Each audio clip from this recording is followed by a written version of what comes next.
Hey everyone, it's Lindsey Baker and I am live at the Duck Pond in Lake Elsinore. I'm here with Howie Berkowitz, who's the founder and owner and the main caretaker of all these fabulous animals. Wow, Howie, this is amazing. Now, folks, Howie's got a little bit of a back problem, so we're only going to be on for a little while, but he's going to talk to you about how this all works and how this came about. Let me bring him on screen. Hey, Howie, Good how morning. are you doing? Good morning. I'm good. How are you? I'm doing great. So, Howie, how many birds have you rescued? And tell us a little bit about your motto, no duck is left behind. Tell us a little bit about that. Well, Lindsey, we never imagined this was ever going to happen like the way it happened. We started out with about 20 ducks that had been rescued from different shelters and humane societies and parks and lakes. And then it just got worse and worse every day, where we'd be getting calls, seriously, a call every single day. And we would get these ducks have been dumped at a park and they're malnourished. Unfortunately, people don't realize that these are all domestic animals and they don't have a way of surviving. So people get tired of these animals and they just think, oh, I'm just going to take the duck to the park and let them live out at the lake, which unfortunately is not a good situation. Yes. And so, how often do you get ducks from situations like that? And where do all these ducks come from? Are people still, I thought it was illegal to give, I guess you can still get them in the country stores. It is illegal. It's actually a $10,000 fine. They actually have to catch you. Yesterday, the Humane Society of Huntington Beach called us, and they had a duck that they couldn't figure out what the problem was, and he had been caught at one of the lakes or parks in Huntington Beach. Got him here yesterday, and it turns out, he had a fishing line wrapped around his leg, and his leg was swollen and hot and sore, and he was barely able to walk. And so they brought him here. I gave him a bath. I fed him. And about 15 minutes later, I was looking at him carefully and noticed that he had fishing line completely wrapped around his leg and was cutting the circulation out. So it happens a lot more than people. Oh, sorry. So the duck had fishing wire wrapped around his leg and it was cutting off circulation. Yes. And unfortunately, it happens a lot more than people realize. We actually took in 5 ducks in the last 5 months that had fishing hooks embedded in their mouth. Again, they were dumped at a park or lake, and they see something shiny, and then they try to eat it because they're hungry, and then the fishing hook gets embedded in their mouth. And they can go on for months and years with that embedded in their mouths, or they'll just die very quickly. No, they'll die. They get a horrible infection from the fishing hook. All 5 of them that we had a huge infection on the side of their mouths. So we had to immediately get them to the vet, and it's $700 every time we have to do that procedure for them to remove the hook, suture it up inside, and then they put them on an antibiotic regimen. So it usually takes about 2 months for the duck to heal, and then he's fine. So we feed him a liquid diet until that happens. But yeah, unfortunately, these ducks get dumped at a lot of parks and lakes, and they have no chance of survival. They have no defense. Got a call last night from a lady who's a park ranger, and she said people are continuously dumping the ducks up their park, and the coyotes are eating them. They're just picking them off. As soon as the female sits down to get a nest, then the coyotes will just attack them. Wow. That's really terrible, Howie. I don't think people are aware of that. What can people do? Well, one of the things I want to bring up right away is this GoFundMe information here. You are amazing. I want people to know that that motto, no duck left behind, is not just a cute buzzword. It is really what you're doing, and you are paying for this mostly yourself. Now, I was contacted by someone named Regina Carpinelli, thankfully, and she let me know about you and your situation. And what we want viewers to do, why we came on today, we want people to know this, is that you desperately need help. You need help in order to continue to do this. And the way that you can get help is by people making donations, even a small donation. If many even people $5 do or it, $10 is what we need. A bag of food 5 or right now, 10. a 50-pound bag is $20. We go through 5 bags a day. So we spend $100 a day on the dry food. And then at dinner time, they get the pea. Yeah, that's the dry food. And then we also give them lettuce because we can't keep grass here anymore. They eat it faster than we can grow it. So we go through about 5 cases of lettuce a day. And then we go for at dinner time, they all get the peas and lettuce at night, or peas and corn. So that's wonderful. Well, Howie, we can see from this picture you reclining. You really, this is your family, and you treat them so well. I wanted to show this one picture here of this poor duck. This deformity, was this just natural deformity, or was this caused by someone not treating them properly? For example, I remember the last time we spoke, and this is an important point to get out. Do not ever remove the egg from a baby duck that's hatching if you happen to have them, because I remember that. Now, what's the story on this guy? Well, this is an unfortunate situation. Again, this is the Humane Society of Corona or Riverside, I don't remember, but it was a situation where a hoarder had 50 ducks, and it was in a junkyard situation. They lived in the middle of, just a horrible yard with no clean water, mud, and everything. And this is a situation for malnutrition. We could only take in the babies. We took in 18 of the babies. 10 of them had difficulties and problems. We fixed most of them. And I talked to the vet, and there's nothing we can do for her. But she eats, she drinks, she loves going swimming every morning. We have her inside. We don't put her in the general population. But yeah, this is just a defect from malnutrition when they're babies, and there's no correcting it. Wow. So people think because they're ducks, they can forage around and get in that sort of situation. Is that why, or they just didn't feed them and didn't care? Well, I wasn't there. They were brought to me by the Humane Society, but a lot of it is that people think that ducks can just take care of themselves, and they're domestic, just like a cat or a dog. They need to be taken care of. They need proper nutrition. They can't just be left out at night. I had a situation recently where a duck was brought to me, and his neck was ripped open by a raccoon, and they had had it as a pet, but they didn't put it away at night. Wow. Well, a lot of people still look at ducks as part of the food system, and that's part of it too, breaking through that. Yeah. So, I mean, they're personable. They have a great personality, but you need to take care of it just like a dog or a cat. It needs a lot of care. So, and you can't just throw it outside and go here. Just like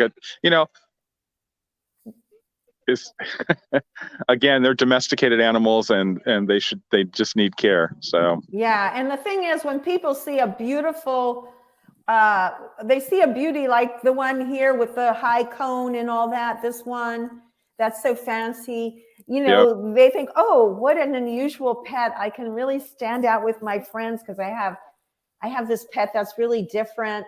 And they don't realize the care that goes into taking care of a rooster like that. No. People, I just read an instance on Facebook where people went on vacation and had somebody watch their ducks, and 5 or 6 of the flock were killed. They didn't change their waters. They weren't feeding them properly. So people don't realize that a duck is such a commitment. You can't just go on vacation and let somebody who doesn't know anything about ducks take care of your flock for you, because inevitably, and it's not the first time I've heard about it. I actually took in a duck about 2 months ago. The same thing. Lady went on vacation for 3 weeks, left it with her neighbor, and he got a horrible infection. He noticed it. So we had to, he got. Howie, you're cutting out. Small cut. You're cutting out, Howie. I don't know. Sorry. Yeah, you're cutting in and out every other word. So. Okay. Let's try to wrap this up. I don't think we're going to be able to stay on very long. So again, folks, we would like you very much to donate if you possibly can. $5, $10, would make such a difference. The other thing you can do, of course, is share out the video, let people know about the duck pond at Lake Elsinore. And you can go to the GoFundMe page, which is listed right here, but you can also go to the Facebook page. If you just go to the search bar in the upper left on Facebook, you can type in the duck pond at Lake Elsinore, and Howie, your page will come up, right? And you can keep up with the latest. I want to show a couple more movies here. And I'll try to, we don't want to have bad audio. So let's see what we can do here. Play a couple more movies for our folks here. Howie, talk about, if you can, I remember you said that in addition to all of the residents, you have about 40 or 50 fly-ins, ducks that fly in for the day. Is that true? Well, it's closer to 75 to 100 now that breeding season is over. But yeah, the wild ducks from the lake have figured out where all the food is. We had rescued 12 babies, and they flew out one day and started bringing all their friends. So unfortunately, we do have 75 to 100 wild ducks fly in every day that hang out here. They drink our water, they eat our food, which is fine. And it's funny because I was talking to someone the other day, and I've noticed the growth in some of these wild ducks is amazing. That they've started growing really well since they've been eating our food. So that's phenomenal. Yeah, their health is much, much better. Well, it's so good to hear that. I mean, it says here, I'll just read this for folks. He gets daily calls from animal shelters from LA, Riverside, San Bernardino, Orange County, and San Diego. People dumping pet ducks, geese, and other waterfowl, rescuing wild ducklings when the mother duck is killed. So you do a lot of that. And I remember you said that ducks are not very good parents, unfortunately. No, especially the wild ducks. They're not really good parents. They'll lead the babies into a street or into an area where they are trapped, and sometimes they'll just leave them, which is why we raised over 75 mallards last year and then released them back into the wild again. Wow, that's amazing. And Howie, you're basically doing all of this on your own with no help from... Yeah, right now we have no grants coming in. We just basically do it all on our own. It's tough, but we manage every month with the small amount of donations that we get in here. But yeah, donations definitely help. That's the point. A small amount of donations can go so far. I mean, just a little bit of money every month, $5, $10 will help you so much. Absolutely. I wonder, is there any campaigns going on to maybe get some of the services that give you, I mentioned this to you before, but I don't see why the cities, if you're taking over their job of housing them and saving them and taking care of them, could we get some sort of thing going where, an action by the people to encourage them to get some funding for you? Go ahead. I would hope so. I've asked the Humane Society several times because, like I said, they do bring a lot of ducks in here, and their answer is, well, we'll try. And I think if people got together, huh? No, one time they sent me a check for $250 after they delivered 15 or 20 ducks. So that $250 lasted 2 days, and it's just is that the And it's the same thing with people that have dropped off pet ducks. If they would just send me $20 every month with all the ducks that they've dropped off here, it would help so much right now. It would. And that's why I understand that, when there were certain rescues for different types of dogs, and they would ask for money up front for, taking in the dog, because the carer people don't realize they just dump it off and they're done and they've done a good thing and they walk away and they feel happy. Like, oh, I've saved this duck. I brought him to a sanctuary. No, you have a responsibility to continue to care for this animal. And Yep. shame on you if you don't do it. You know, that's awful. It's not, you haven't saved anything. And look at these beautiful creatures. It's not their fault. If they were in the wild, they wouldn't need our help. But unfortunately, because of man's, all of the things we've done, now we have to clean up our mess. And Yep. it's not even, I mean, it's fun. I mean, people, and also people can come and volunteer, right? Oh, absolutely. We're always asking for volunteers. Even donations of sheets and towels help us a lot, because we have the Yes. 14 disabled ducks, and we change their pens every single day. So any Wow. kind of donations, people, you know, they can even donate anything that we could actually, if we could sell a value and raise money for the sanctuary, that anything can be donated. Yeah, and if somebody wants to donate their time to build you a website, I think that if you had some of this stuff put together on a website and get that Yes. going, you could use some, what you really need are you need donations, you need Yep. volunteers, both people that can, and somebody can, if they're from that area, great, they can come and volunteer in person. But if they're online like we are, they can do social media, they can get the word out, they can build your website, they can maintain your website, they can blog about it. I mean, there's so Right. many ways if you want to get involved. I do know an individual, which I will not name, but I am going to put this individual in touch with you, because they are, I'm not going to even say gender here, they are a dynamo. They are a dynamo. And by the Wow. way, we say they for ducks because we don't consider them its. I know it's on our colloquial, and we even call babies its sometimes. Like what's its name? We would say that about a baby. And I know people don't mean anything by it, but we try to encourage people to say he or she when we're referring to animals, because it builds that connection for them, Yep. which they don't Absolutely. have, you know? Yep. And it's hard for me too. I do it sometimes, but so I politely and gently ask you to call them he and she, if you would. Yes. I think another interesting thing, Howie, we could share with people is if you do happen to have a duck, here's what will kill them, right? Pretty much. You want to let's see what yours sounds like and see if you can address this. Go ahead. Yeah, I mean, people don't realize, even, you know, having a parakeet in the house, you got to stay away from all these things. Well, let's go through a few of them. Avocado, obviously, don't let them eat it. Alcohol. I know people that have parrots. I've seen them give their parrots beer and laughing and so forth. I've seen that on TikTok. Yeah. That's really bad. Then we have caffeine. So all these are things that the parrot might, or whatever the bird happens to be, whatever breed the bird happens to be, might be interested in, but you must keep them away from it. Yes. And then the ceiling fan, of course, is they can, if they're not fully clipped, they can fly into it. Is that correct? Absolutely. We let our birds exercise inside the house to fly around. So yeah, we never turn on any of the ceiling fans. And just people don't realize it's so many things. Even like the Sensi, the aromatics and stuff, if they don't read it and check which item is bad, you can poison your bird so easily. Yes. So it's amazing. And then of course, cats and heavy metals, fuzzy huts. What in the world? How does that work?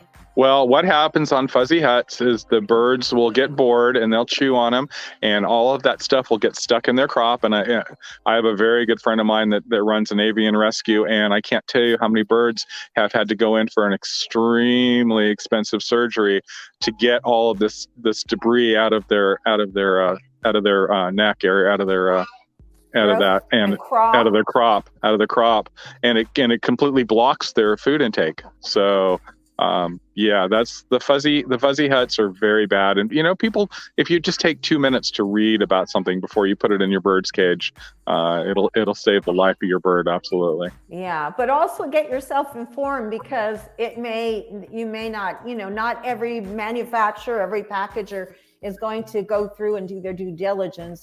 Right, absolutely. You got to be careful buying toys, that come from China, because they don't check their dyes. They don't necessarily use food dyes on their toys. And that's something that's very important, because you're poisoning your bird every time you chew. And birds chew. That's what they do. They live to put everything in their mouth. They're like babies. Yes, this is true. If people would stop buying and breeding pet ducks. Yeah. Well, people make a living off of breeding chickens and ducks and selling them. And of course, they're not looking at them. Unfortunately, they do. Yep. Yeah, they're looking at them as a commodity, not a sentient being. Right. Oh, here's a little kudos for you, Kim Delgado. And Kim does a lot. She's a great activist. So Kim, if you're still watching, please share this out. Please get the word out. And everyone, if you can make a donation, even a small donation, don't worry about it. Sometimes people say, oh, I don't want to make a donation because I'm ashamed I can't donate very much. But it's wonderful, and do it anonymously if you want. Here's the website that you can go to. We'll put this in the comments and at the top of this post. I do have a banner showing it with a tiny URL here. Well, it's not really a tiny URL, but most of us know GoFundMe. You could just put in gofund.me, and then the only part you have to really memorize or write down right now, which I'll leave up, is 25B2C6F. And you can go there. And if you want to be anonymous in your donation, let me just show you here, because I do these often, and I do go anonymous because sometimes some people just prefer to be anonymous, and that's cool too. Yep, absolutely. Yeah, and so you can do that, and you can see people donating $5 here. Jenna, thank you so much for that donation. It helps a lot. And if people do that, and they remember regularly to do that, I mean, that's your a little change. And then we have some other donations here, which are great, bigger donations if you can. But yeah, folks, please just do whatever you can. Again, if you can't donate at the moment, donate when you can, but also share this out. Let people know about it. And if, do you have people come there to visit, Howie? Is that possible? Yes, we do. Absolutely. Every day we allow people, the kids love to come in and learn about the birds. We educate people. Right. And when they come, they get to enjoy a lot of things, which you could tell us about in a moment. But you ask them if they would be so kind. They don't have to, but if they would, you ask them to buy food. Is that what I remember? I'll ask them to bring either some peas or a bag of food or some lettuce, whatever they can bring is absolutely amazing. That's like $2. I mean, yep. We can afford that. Look at Starbucks. We always go to Starbucks, but it's true. People find a way to have a Starbucks. And anyway, yeah, it's great. And then do you want your email, people to have your email? We do have that as well. Oh, absolutely. Absolutely. People can email me or text me or call me or, any form of communication. It's welcomed. Absolutely. Absolutely. Absolutely. Let's take one more look at these fabulous birds here. I'm going to run through. Pickles taking a bath. Pickles. Mr. Pickles.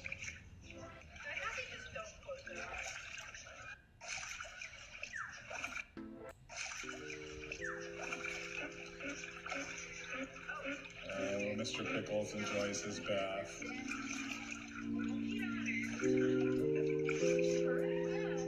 Hi, Pickles.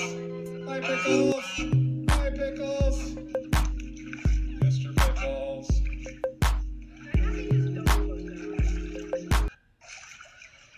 Yeah, that's a cutie. And then